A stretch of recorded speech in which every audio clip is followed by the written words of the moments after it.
Friends, my name is UV Singh. I am ex-director from Cabinet Secretariat. इस video में मैं आपको जो अभी यूपी और एमपी गवर्नमेंट ने लेबर लॉज काफ़ी लेबर लॉज ख़त्म किए हैं उसके बारे में एक्सप्लेन करना चाहूँगा कि उन्होंने ऐसा क्यों किया। लेबर लॉज हमारी कंट्री में ब्रिटिश पीरियड से थे और उसके बाद उनके अंदर जो है लेबर्स की वेलफेयर के लिए कुछ और जो है उसके अंदर जो हैं लॉज बनाए गए और 71 में इंदिरा जी ने बनाए, उसके बाद जनता दल ने बनाए और वो सब इसलिए किया गया था कि लेबर के वेलफेयर के लिए। बट उन बनाए तो लेबर के वेलफेयर के लिए थे, बट जो लेबर ऑर्गेनाइजेशन थी जो कि मोस्टली लेफ़्ट पार्टीज़ कंट्रोल करती हैं, कम्युनिस्ट लेफ्ट पार्टीज़, उन्होंने उन के कवर में, उन लॉज के कवर में जो मैनेजमेंट या ओनर्स थे फैक्ट्रीज़ के, उनको ब्लैकमेल करना शुरू किया। और ये ब्लैकमेल सबसे पहले चला कानपुर में 1955 से ही स्टार्ट हो गया था। और उस समय कानपुर में बहुत सी टेक्सटाइल्स मिल थी, जो है टेक्सटाइल वूलन मिल्स थी, जूट मिल भी थी और प्लास्टिक की, लेदर की बहुत फैक्ट्रीज थी। और and Kanpur was known as Manchester of the east. तो इन लोगों ने क्या है कि वो मैनेजमेंट को ओवर टाइम पर या कोई काम चोर हैं वो काम नहीं करना चाहते हैं, बट वो लेबर यूनियन लीडर्स के फ्रेंडली थे या उनके सपोर्टर्स थे। तो जब भी मैनेजमेंट ने चाहा कि ऐसे लोगों को जो है ओवर टाइम ना दिया जाए, जब ओवर टाइम में जो काम नहीं करते हैं या ठीक तरह से काम करना ही नहीं चाहते हैं, तो उनको निकाला जाए। तो मैं वहाँ पे यूनियंस आ गई बीच में और उन्होंने जो है कुछ भी एक्शन लेने से रोका। और यही नहीं, जब उन्होंने जो है वायलेंस की और जब जब उनका दिल आता था वो लॉकडाउन करते थे, फैक्ट्रीज बंद कर देते थे और मैनेजमेंट या इवन कई ओनर्स तक को भी पीटते थे। तो जब ऐसे चला उसके बीच में मिसेस सुभाषनी अली, जो कि अभी सीपीएम पोलिट ब्यूरो की मेंबर हैं, 89-91 में कानपुर से लेफ़्ट की एमपी भी रही हैं, वो जो है उन्होंने भी काफ़ी जो है वो लेफ़्ट यूनियन की लीडर थी और उस चीज़ को काफ़ी बढ़ावा दिया। जैसी कि लेफ़्ट की पॉलिसी होती है कि वो चाइना में तो सब कुछ ठीक मानते हैं और चाइना सुपर पावर हो गया अपने स्टिक लॉज की वजह से, एक वन पार्टी रूल की वजह से, तो वो सब कुछ ठीक है। परंतु इंडिया के अंदर जो है उनको कुछ भी प्रोग्रेस हो, फैक्ट्रीज़ हमारी चलें, हमारी जीडीपी बढ़े, तो उससे उनको परेशानी होती है। और लेबर लॉज या टू शो कि वो लोग जो हैं जो है मज़दूरों के, वर्कर्स के बहुत बड़े हितैषी हैं, वो उसके उस कवर में वो प्रोडक्शन नहीं होने देते और काम नहीं होने देते हैं। और उन्होंने भी इस चीज़ को बढ़ावा दिया और जिसकी वजह से कानपुर से एक एक कर जो है वो फैक्ट्रीज शिफ्ट हो गई। कुछ कलकत्ता चली गई, कुछ बॉम्बे, कुछ गुजरात में चली गई, कुछ पंजाब, छोटी मोटी फैक्ट्रियाँ पंजाब गई। तो ये तो कानपुर का एंड हुआ। उसके बाद वेस्ट बंगाल में ये आपको पता ही होगा कि वो नंबर 1 हमारे इंडस्ट्रियल मैप पे इंडिया में था। आज़ादी से पहले भी और उसके बाद के 15 साल तक भी वो रहा, 15-20 साल तक। बट 1977 में फर्स्ट लेफ्ट गवर्नमेंट आई और उनके सीएम बने ज्योति बासु, सीपीएम के लीडर। और वो लेफ़्ट पार्टी गवर्नमेंट 34 ईयर्स, मई 2011 तक रही। तो वो 77 टू 2011 तक जो है उन लोगों का इतना ज़बरदस्त गुंडागर्दी थी कि वो जो कहते थे फैक्ट्रीज़ में वही होता था। इवन कि जब भी डराने के लिए जब भी कोई जनरल मैनेजर या कोई ओनर भी आते थे फैक्ट्री के, तो सीधा ऑफिस में घुसकर जो है वो मेज़ों पे मुक्का मार मार कर बातें करते थे कि ये आपकी हिम्मत कैसे हुई कि ओवर टाइम आपने काटा, या किसी को आपने कैसे आप सोच सकते हैं निकालने के लिए, कोई ये हम चलाएंगे फैक्ट्री कैसे चलेगी, ना कि आप चलाएंगे, ये हमारा बंगाल है, यहाँ पे हमारी गवर्नमेंट है। और जब वो गवर्नमेंट से उसकी शिकायत करते थे लेबर मिनिस्टर से, तो उनको यही मिलता था, नहीं आप जैसे करें उनके हिसाब से आप चलाइए। तो ऐसे तो कोई भी इंडस्ट्री दुनिया में कहीं नहीं चली है। तो वो लोग भी धीरे धीरे बंद करके अपना ज़्यादातर उन्होंने बॉम्बे शिफ्ट कर लिया या गुजरात में चले गए।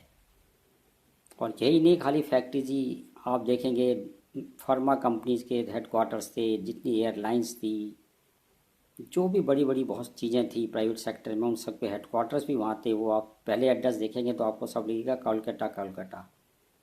उसके बाद आप देखेंगे 80s से शुरू हो गया कि वो जो है 81 से वो शुरू हो गया कि बॉम्बे बॉम्बे एड्रेस आने लगे। तो इस तरह से ये चला। बॉम्बे के अंदर फिर जो है वो टेक्सटाइल मिल्स थी और कुछ और थी, उनका जो है पूरा ख़त्म किया मिस्टर दत्ता सामंत ने, और जॉर्ज फर्नांडिस जी का भी उसमें रोल रहा।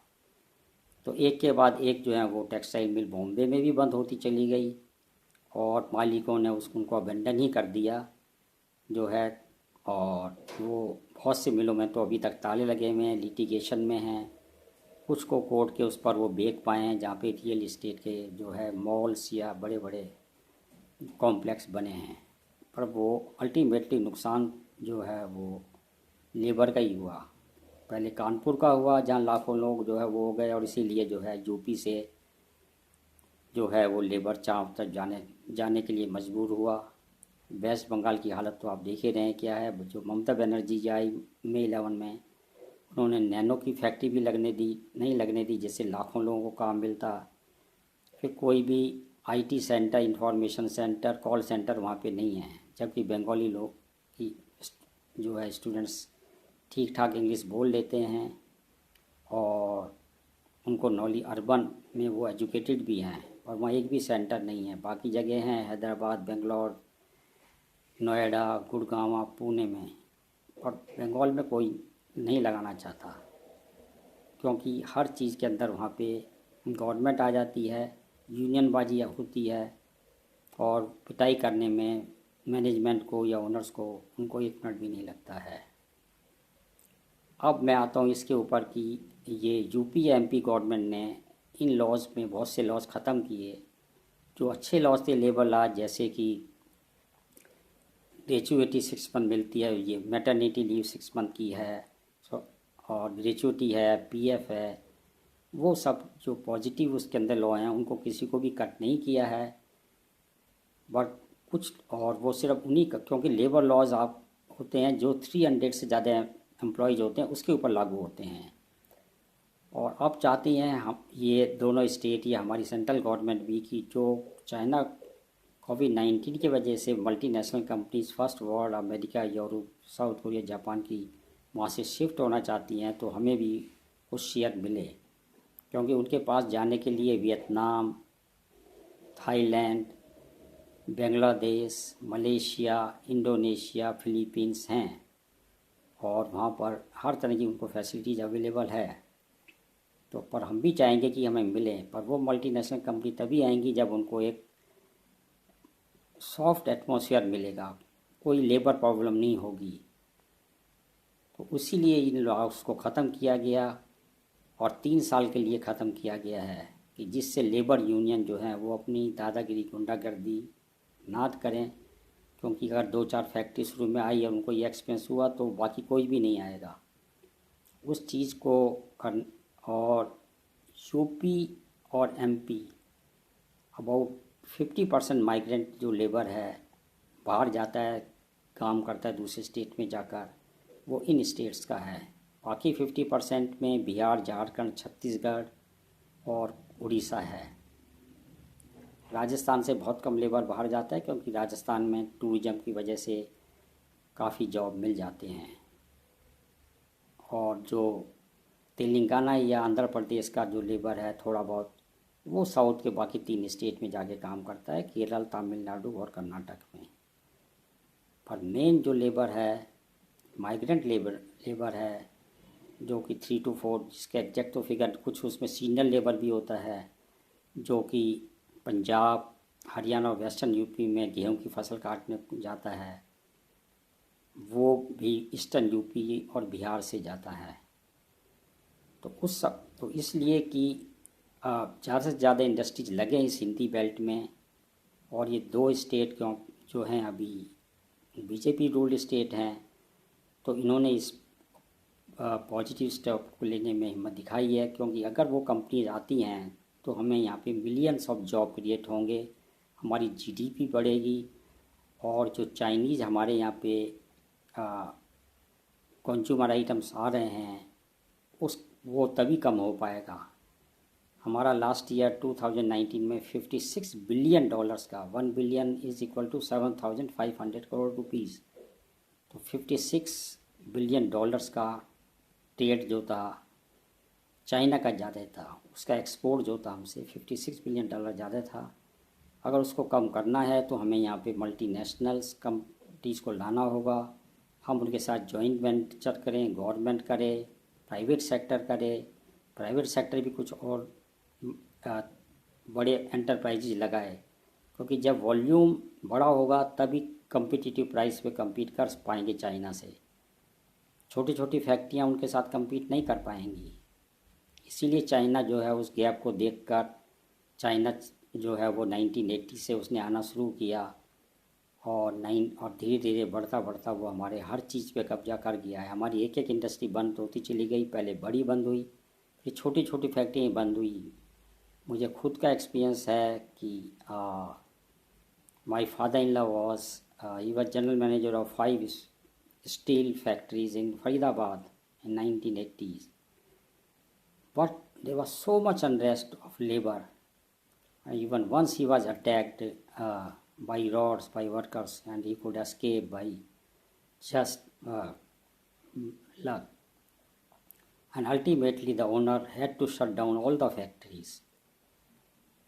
So in Faridabad and Ballakot was also in 80s and 90s, there was so much unrest. Even after that, so many factories, employees, lakhs of employees had closed down, and several of them, or rather lakhs of them, have become traders of Chinese goods. Now sitting in their air-conditioned offices, they import Chinese goods and sell it to retailers and just earn without any botheration, without any labor problem, without any गुंडागर्दी of labor leaders. So in nutshell, this is very good step taken by these 2 states. Thank you so much. All the best. Please like my video.